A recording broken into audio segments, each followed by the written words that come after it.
When I had a stroke. Hello, y'all. I'm Diana Brienne. You know, I talked about this in other videos, and my mother came to me in a dream to tell me what was going on. My mother had passed. She had died.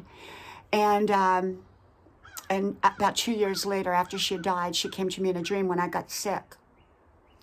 Now, mine was a walking stroke, a walking brain aneurysm. I'd never really heard that term before, and there is one YouTube video that I saw that talks about it. It talks about how people are still walking around even though they've had a ruptured brain aneurysm. Most people are debilitated or die. And I was one of these rare people that had a walking brain aneurysm.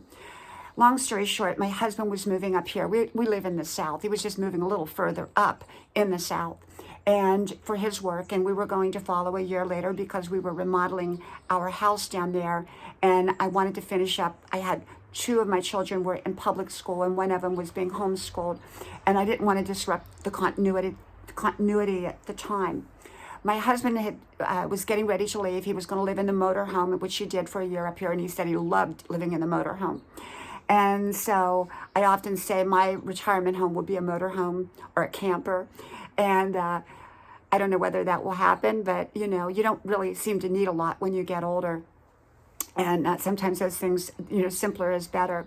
But anyhow, he had been off on a camping trip with the boys, and my daughter was upstairs, and I was on the phone. And I went around the corner because I heard something. And at the top of the stairs was this huge possum, and it just stared me down. And it wouldn't move. And finally, I clapped, and it ran off. We never saw it again, ever. How it got into the house, I have no idea. And it was like a warning sign of what was to come.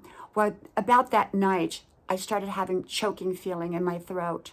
And I called my sister up, and she said, well, it must be a panic attack. And that's the same year, a few months later, my sister got into a car accident, hit black ice, and ended up on a ventilator for about 4 months, and then she passed on.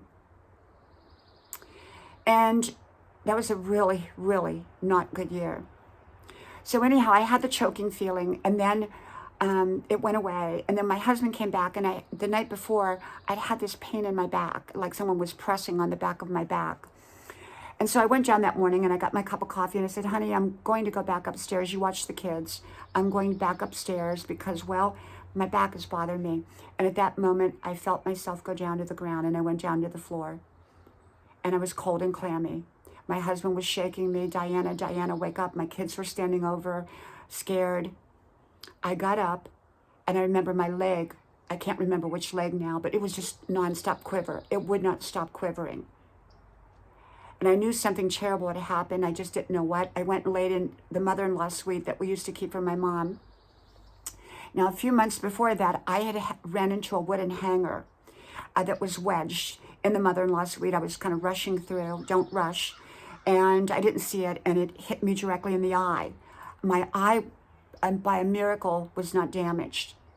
Could the two be linked? I don't know, because it was blunt force at that time. So anyhow, I ended up the next couple of months, after having passed out, my husband moved up here. I was down there with the kids, six hours away, 7 hours, 8 hours, whatever, with traffic.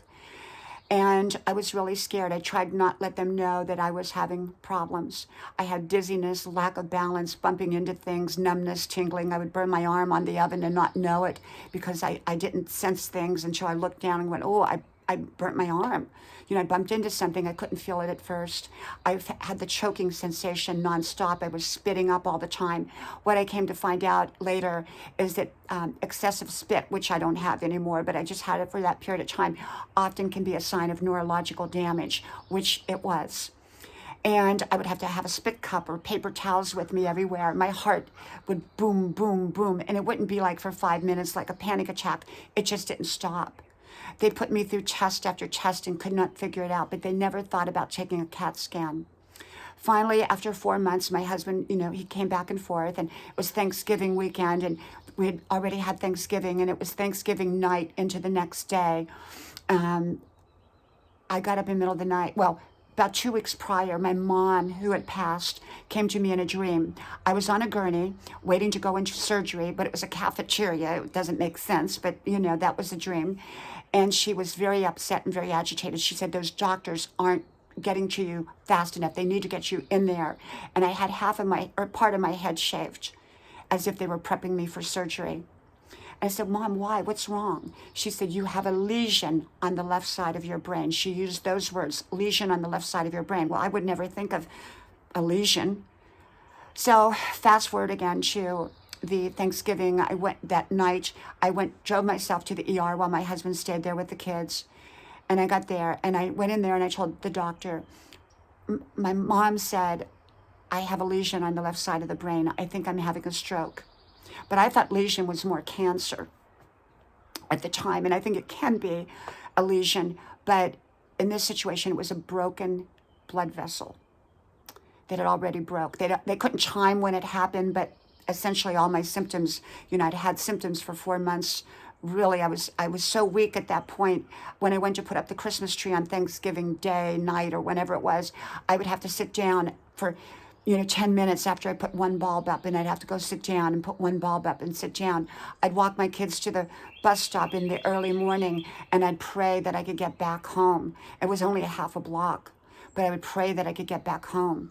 I would pray anytime I had to drive. I didn't know what was going on. One of the doctors said it was menopause.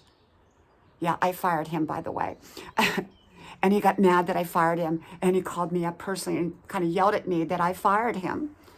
And, but it was a confusing time. And so I drove myself to that hospital. The doctor put me in a CAT scan.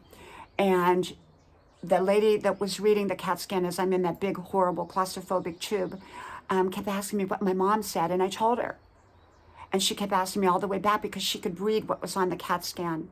When I got back to the ER, the doctor used the exact words my mother said. He said, your mother was right. He said, is your mother a doctor? I said, no, she died. She died 2 years ago.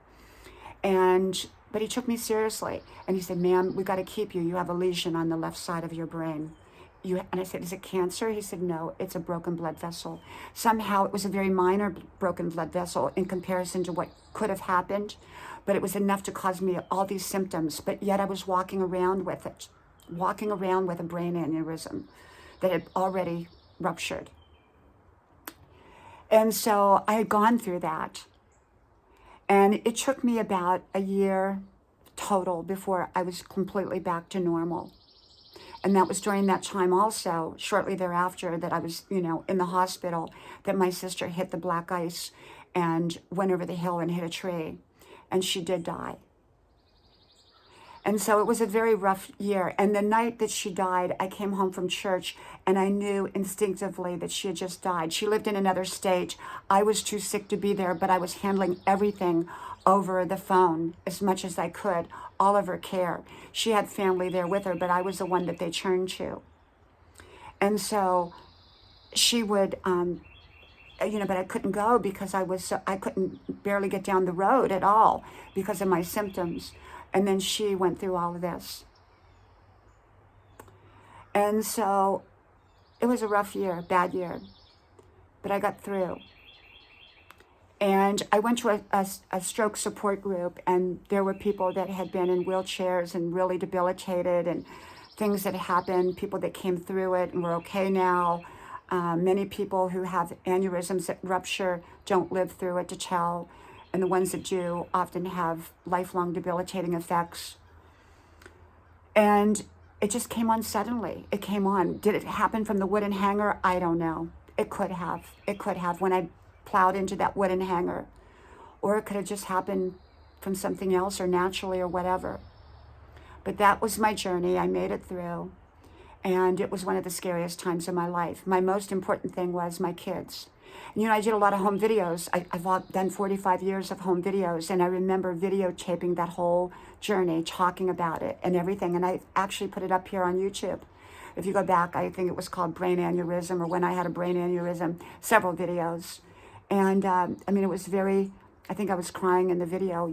It was kind of a video to my kids, me telling them, Mommy loves you. If I don't make it, they didn't see the video, but I made it for that someday when they were adults. they needed to hear that. And they were little at the time and dependent upon me to be there. And so I needed to live for them. Okay, so that is my story. I'm sure that I'm missing bits and pieces in it. And, it was an awful time, but I got through. I made it through, and I'm so grateful to be here. And I cherish every day of my life as a result. I always did cherish every day of my life. So whatever you're going through, keep your faith that you'll get through it. Okay, from my house to yours, may God bless you. I hope you like, share, subscribe, and I hope to talk to you soon again. Bye-bye.